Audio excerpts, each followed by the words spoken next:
Hi guys, just thought I'd do a quick video. It's not going to be a haul or review or tutorial or anything. It's just going to be some special memories that I have kept over the years, and I thought I would show them to you and explain why they mean so much to me. And yeah, I hope you enjoy it. And just quickly, I'm sorry if I look a mess. I don't feel too good today, and I just was really tired and everything. So yeah, and my throat was a bit sore as well. So sorry if you can't hear me properly. It's hard for me to talk because it really hurts. But I thought I would share this. I tried to do the video last night, but my camera was really weird. It was really hot. The picture was out of focus so bad. I just thought I'm not going to do it. So I'm going to do it now. So the first thing is, don't laugh because it's me when I was like 2, and this before I show you, this picture has been with me over the years. My mum had it, and then my mum gave it to me, and it's my mum. I think it was took in Debenhams or Marks and Spencer, somewhere like that. And my mum is at the back and I'm at the front, and it was taken by a place called I don't know who it's by, which called Parasol. And my mum's at the back, as I said, and I'm at the front. And this is me when I was 2, so that's my mum. And that is me when I was like 2, and I just love this picture because,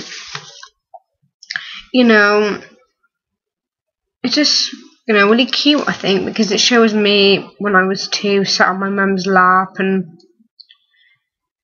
my mum sat at the back. It looks really like kind of really old, but really, glamorous sort of picture. And that is why I wanted to keep it, because it reminded me of when I was little. And obviously I don't live with my mum, I live with my dad, so it is just nice to have something of her until I see her next. So when I go and visit her next, I'll be able to see her, but until then I've got a picture. Now, this one, you may think it's just a bowl, but it's not just any bowl. It is a money collecting bowl from the church, and my granddad was a verger of my local church in Gloucester, and he was the most amazing person ever. I miss him loads, and he's my everything, really. So I'm gonna cry. If I cry, I'm sorry. It's just, I don't mean to. I try to hold it back. But when you talk about family who's no longer with you, and you've known them since you was a bit born, because I lived with my nan and granddad since I was a baby, and my mum lived with me, and just family problems was going on, and I lived with them since I was 18, but my granddad died when I was 2, and I haven't got really many. I've got memories of him and video of him with him on and pictures, but this is actually what he held, so it's feeling I'm holding a part of him. And it's got a little, I don't know if you can see that, I don't think you'll be able to. Maybe, yeah, there you go. In memory of W. Bill Williams, 1908 to 1995, Verger of St. James, Gloucester. It's got a little red velvet bottom.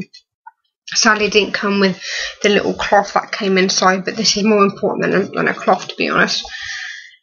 And my mum come home, and she said, I've just been out, and she said, I've got a surprise for you. I was like, oh, what is it? And I could see it behind her back, and I was like, oh my god. And she showed it me, and I just wouldn't let it go. And it's been with me ever since she gave it me. And one of my ex-friends, who I don't talk to anymore because of a mishap that happened, and something that I don't really want to talk about. And she said when we were friends, she said, oh my god, because we were doing a clear out, she said, we need to chuck this bowl away, it's horrible. And I just went really lunged at her, not hit or anything, but had a go at her. And she's like, "Well, what's the matter?" I said, "This isn't just any bowl. This is like my granddad's bowl, like that he had for like years from church." She's like, "Oh my God, I'm sorry, honey. I didn't mean to upset you." I was like, "Oh yeah, you should be." So that is that. And the last picture is my favourite out of the lot. I'm sorry about the frame, it's kind of broke. But this, before I show you again, it is a picture of my nan and granddad at their anniversary. And they've been together 63 to 64 years. And, you know, my nan died when I was 18. I cared for her at the age of 14 till 18. And, you know, she was, you know, the most amazing, caring, gentle person in the world. She'd never hurt you. She would always support you in whatever you wanted to do. She would just be there for you, you know. She wouldn't let anybody hurt you. She'd tell you to chase your dreams and do what you really want in life and get most out of it. And there was one year, 2008, she wasn't well at all, and I thought, you know, I just felt it was like something was going to happen. It didn't seem very, you know, the Christmas didn't seem very happy, like merry. And people are going to watch this video and think, why do you want to tell us this? But the reason is because I want to keep her memory alive, and I hope she knows that I love her to pieces. You know, she's inspired me to do what I love, and I absolutely miss her so much. She was my rock, my world. I've done a song for her, but I'm gonna, you know, add a bit more to it and then maybe post it on here. I don't know. Just tell me what you think. And this is their picture of them. And they look so happy. And whenever I get sad or really upset, like I just can't go on without her, I look at this and know that she's still with me. People, you know, sorry. She's just, as I said, she was my rock. Like, she meant everything to me. And I just want her to know that I love her to pieces, and I just wish every day she was still here, because on the night she died, she wasn't at all well, and the last thing she said to me, she put her hand on my heart and she said, "I'll always love you, never ever forget that." And I went out to see my mum just for a couple of seconds, and I come back in and she died, and I just couldn't cry. All the blood just rushed from my head down to the bottom. And, you know, I just held her hand, and it felt like she was squeezing it to say goodbye one last time. And she just was gone, and I really couldn't hack it to go to the funeral. I tried, but I couldn't. And all the family disowned me over it. They were like, "Oh, you should have gone, you should have gone." I thought, but how would you feel to be able to be with your nan since you were born, look after her since you were 14, and then watch her die in your arms at 18, and have those last words, "I love you, never forget that," say to you, and then have to be expected to go to the funeral?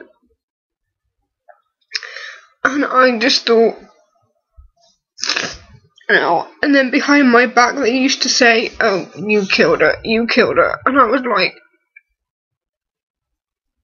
and I thought, then after a bit I just kept thinking, yeah, I did kill her, because when I found out she was ill, I could have run the ambulance, but I didn't. I was probably just too in shock, and people were going to be thinking, why do you want to cry? You know, why are you crying? But it's because I've lived with her since a baby and looked after her for years, and and having to watch her die. I just so wish she was here in my arms every day, just to hold her that one last time, just to let her know that I love her. I haven't got no support from anybody, only my dad and my mum, and my uncle, who's the best. My uncle Andy, he's just amazing, but I haven't got any friends that support me in it. I've made loads of new friends on YouTube, and I'm never ever gonna forget how nice they are to me. I've got best friends I love dearly. I love you, Gemma Boo. You're my best friend forever. You're amazing. You're just wow. You're my rock now, and you're never ever gonna lose me. Oh God, sorry, I look a mess. So this is me signing off and saying, hope you have a good day, and hope you enjoyed this video, and hope you can keep her memory alive with me. Bye, take care.